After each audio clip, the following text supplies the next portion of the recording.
Director, the Resident District Commissioner Adjumani. I'd like first of all thank the Division Commander for organizing this security meeting for the two districts of Adjumani and Amur. This is the first of its kind because we have never had any commander who would bring the two districts together. As he has mentioned, today this district, the two districts that have come together, we have come now to a common understanding where we would work together as a team to see to it that we bring total peace in the areas of Apaa. One first important thing I would like to inform the public is that areas of Apaa have different villages.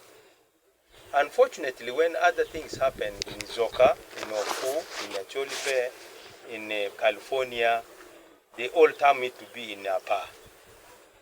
And people mistake it to be in Apaa. Apaa is so peaceful itself. But the outskirts, places like Omolokodi and so on, that's where we have these challenges. It's unfortunate that most of this challenge has come due to issues of land. The land has been in a way that it has been for the National Forest Reserve, for UA, that is the Wildlife Authority. All in all, we have 1,000 acres. Out of these 1,000 acres, when Kilak had its forest reserve, the people of Acholi sat down and said their land should be degazetted for people to live in. And indeed, they did it. When the people of Mahdi, I'm sorry to say this because I'm not a Mahdi, but this is what history tells us and what we got in the books. The people of Mahdi said since Kilak has been degazetted and people are living, out of the 1,000 acre square miles, they also want some part of it. So what they did is they left 884 for National Forest Authority and UA. The part of it is what they have taken and degazetted for the people. And the people who live in this place, which is degazetted, include the Mahdi and the Acholi. They are living together. There have been good intermarriages, nephews and uncles from both sides, and the movement, the living has been well lived. Unfortunately, with the growth of number of people, people started encroaching the wildlife and the NFA forest. And because they encroached these places, they didn't take it for their personal use, but they took it to be sold. Right now, as you go to those places, you will hardly see the Mahdi and the Acholi who are claiming this is our land, but you'll see different tribes living in those lands because the land has been sold to them. And interesting, the sale is very, very cheap. Because it is cheap, 500,000 per acre, 350,000 per acre. Others, when they get somebody who has cut and they sold the charcoal, they go and get those who have planted maize, 1 bag of maize, they give you 1 acre. What is this place that they have sold for? They sold it to the people to harvest, to make charcoal. And now, after selling, and these people have got charcoal, and they have sold the land, you have to go and look for another land also to be sold. And this is why this fight is continuing. Because what they have at where they are is already sold. They want more so that they can sell. And this is what is going over there. Now this has brought in broken relationship between the two tribes who are living together.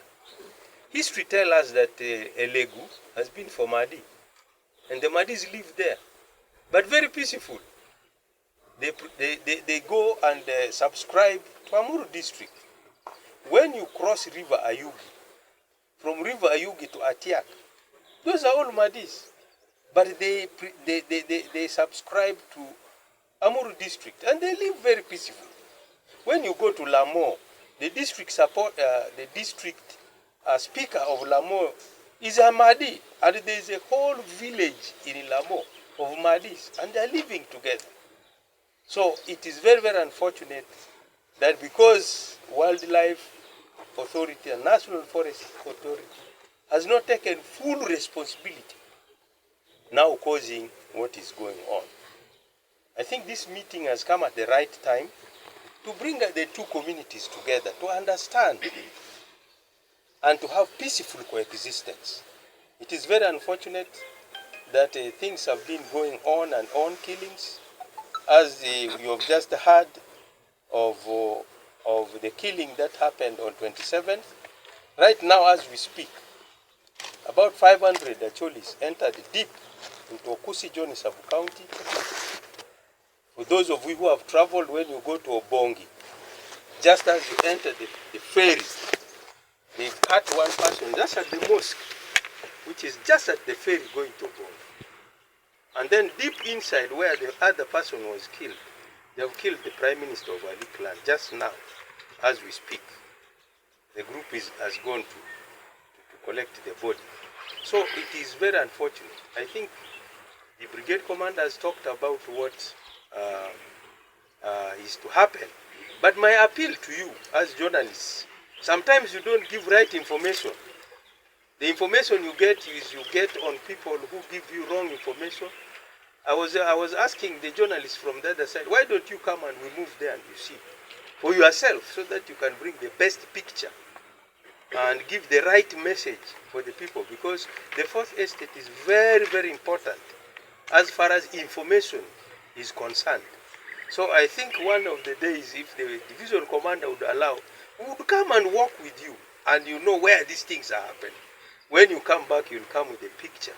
So my appeal to the people is, please, we are Africans, we are one person, we have married among ourselves. For how long shall we continue killing? And culturally, you know, when we kill, what happens? Actually, we are affecting our next generation, which is not going to be good with us. When we continue with such kind of fights, what is going to come out in the next generation to come?